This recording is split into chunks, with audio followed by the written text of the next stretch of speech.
My name's Justin Johnston. I'm currently Chair for the Independent Custody Visitors for Gwent, which is administered by the Police and Crime Commissioner. I have been a custody visitor, independent custody visitor for 9 years now. The reason why I think the scheme is so important is it is a statutory-based scheme, which means that every Police and Crime Commissioner has to appoint volunteers to carry out and run the scheme.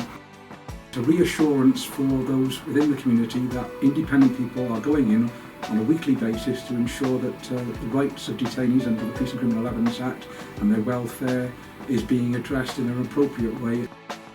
If there are any concerns, it can be raised straight away with the custody inspector or a custody sergeant, depending on the level of concern in the particular matter.